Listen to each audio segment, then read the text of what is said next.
What's going on, shoe fanatics? Welcome back to the channel. Our first review of 2024. And of course, it's a Jordan 1. I mean, what else would it be, right? Now, even though it's going to be short and sweet, I'm kind of excited to bring this review to you today. But we'll talk about all that in a minute. Here we go, a special box. You guys know I love them. It's an Air Jordan 1 box in the white and ochre colorway. Ochre. Size tag reads Air Jordan 1 Retro High OG, yellow ochre, black, and sail. Sail's the name of the game. Sail's been the name of the game for a long time. Open the top. What I do like is these shoes are individually wrapped. So let's go ahead and take one out and get right into it. And as the title suggests, ladies and gentlemen, I'm beyond pleased to present to you the Air Jordan 1 Yellow Ochre. So if you're new here, first we talk about the shoe and then we talk about the shoe. Let's go ahead and get right into it. Starting with the bottom, you have a radial traction pattern, of course, in that yellow ochre colorway. Same Jordan 1 traction pattern you have seen forever. So next thing, now flipping it up to the midsole, I guess this is probably the sail portion of it. I'm having a hard time differentiating the sail from the actual white. Unless the whole entire thing is sail, then that's the trip. Then of course on the top, on the toe cap, you actually do have a nice pebbled or tumbled leather. It's actually pretty nice. Not necessarily the softest thing, but the actual look of the material actually goes really well with the shoe, if I do say so myself. That same tumbled and pebbled leather also is here on the side panels on both the lateral and medial sides. So pretty good job on that. Then of course the upper, toe cap, heel, collar, eye stays, yellow ochre in a nubuck material. And speaking of nubuck material, this does come with a disclaimer of sorts, a warning. Come here. It says, please note the upper material is nubuck leather. Top color and base color of leather will pollute the shoe during manufacturing process and the color will be brushed off after wearing, which is normal for this leather application. I speak Chinese. So what that means is the base coat as well as the top coat, this yellow ochre, will rub off you. This is gonna fade. If you get your jeans on this, or if you have some kind of white, like socks or whatever, if it gets wet or probably just through normal wear and tear, this is going to fade over time. So my recommendation would be to handle with care. As you can see on the front portion of the shoe, you have a sail tongue with a nice yellow and black tongue tag. Of course, a black collar with a matte finish, and of course, a swoosh actually has a slight sheen to it with its finish. The default lace in the shoe is a black flat cotton lace, and of course, in the Move to Zero initiative box, there is a white lace in there for your contrasting colorway. As far as the nubuck itself is concerned, it actually looks pretty nice. It does have this nice material on it. There's no kind of movement or motion to the ocean on this one, but it's still a nice soft material, and the color does pop in person, and hopefully it's popping on the camera as well. Now again, laid against that pebbled leather on the side panels, very nice in my opinion. The insole itself is of course a yellow ochre colorway insole with a black Nike Air on the inside. And lastly, it has an embossed ball and wings logo in that black color. And that's pretty much it as far as the shoe is concerned. Now for those of you who don't know, ochre is actually a type of soil that is infused with iron oxide. And iron oxide, of course, is a metallic type material. And when the soil gets infused with that iron oxide, it can turn anywhere from a dark brown to kind of a reddish color and anywhere in between.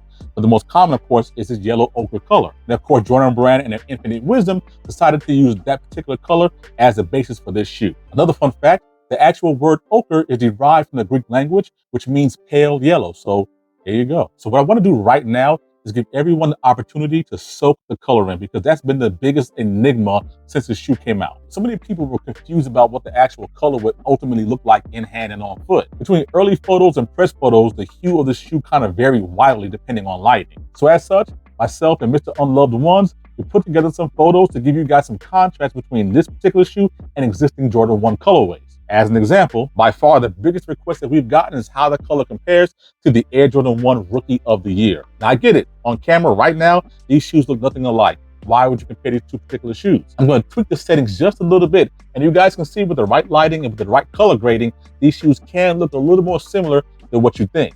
But overall, you can see this is a yellow shoe and this is a brown shoe. And if I'm not mistaken, this shoe is actually Golden Harvest, and of course this one is yellow ochre in color.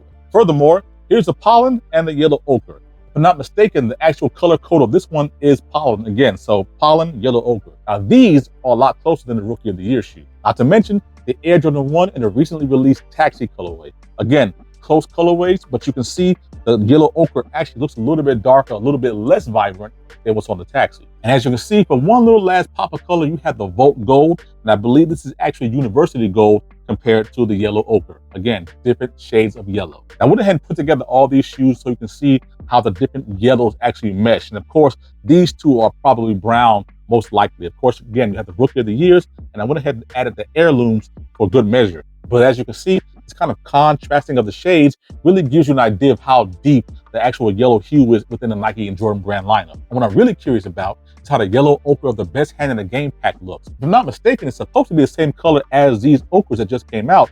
But of course, those are a pair that I'm gonna have to kind of reach back and get sometime in the future, and it ain't gonna be today. But of course, herein lies a problem where you have all these shades of yellow, and then you have to ask yourself, do I really need another pair of yellow shoes? Now, if you're me, of course, the answer is yes. You need all the shoes. But of course, if space or funds are limited, you only need to have one shoe that best fits your particular wardrobe. Just choose wisely. I'm bringing out the Rookie of the Years once more just to illustrate a point. I was going to pass on the shoe because I do have the Rookie of the Years. And as I mentioned earlier, the color in a lot of photos makes you believe these shoes are a lot closer than you think. However, the primary reason why I bought this shoe is because this shoe is a lot easier to replace if damaged than this particular one. The Rookie of the Year shoe is all suede, and as you can see, it's definitely lived it, it's loved, it's got some purpose, it's got some miles on it, right? Now this shoe is about a $450 shoe to replace, whereas this shoe, thankfully, is actually under retail on the aftermarket, so I can beat this one up, and I shouldn't have any problems getting another one. Which, if you've been in the game long enough, is kind of odd because this is a Chicago color blocking, and of course that means you have the white paneling here with the actual color on the collar, heel, and of course the toe cap. And in years past, this shoe may have been worth more on the aftermarket than what it currently sits at. To the point where I actually didn't have a reservation for these shoes at my local Foot Locker or Champs. I actually walked into my finish line and said, hey, you guys have any yellow ochres in the 10.5? They said, we sure do, plenty of them. And here I go, yellow ochres in hand. That's been the first time in a long time where I've actually been able to go get a shoe that I wanted from the store with no problem. I'll be honest with you, I'm really here for it. I'm also thankful I was able to use my status coupon to get $20 off of this shoe because I was hesitant to buy it at full price. 2024 should be the year kind of waiting. You should be able to get most GRs for a deep discount going forward. I expect these to be the same, probably $130 or so within the next 2 to 4 weeks, depending on sell-through. Just a couple of months ago, the Air Jordan 1 Royal Reimagined went down as $109, I believe, on certain sites, so it's definitely doable. That's pretty much all I have for the Air Jordan 1 Yellow Ochre. I think this is a great shoe to kick off the Air Jordan 1 line for the rest of 2024. I'm excited to see what the rest of 2024 brings. If this is a start, I think we're in good shape. So I'm gonna go outside and do me a favor, check the on foot, check the lace swaps, and if you're here, if you enjoyed this review, if you enjoyed me talking to you this entire time, hit the subscribe button one time for me. Leave a comment. Let me know, do I have a redundancy issue with all the yellow? Do you plan to pick this pair up for retail, or do you plan to wait on these deep discounts that may or may not come? Who knows? Either way, like I said, hit the subscribe button, drop a like. Until the next one, I have been Jay Shoe Fanatic, and I'm out of here.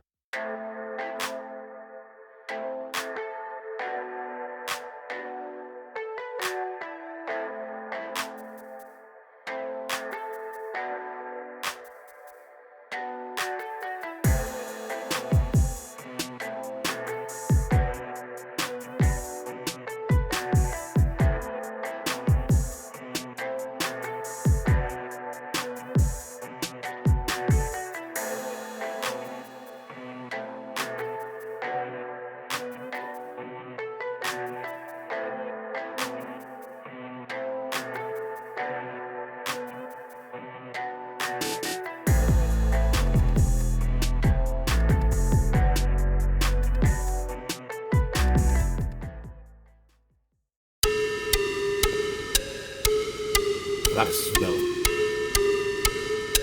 Oh, the original cut. There it absolutely is. I might like it better than the 2020 version. And I had to have it.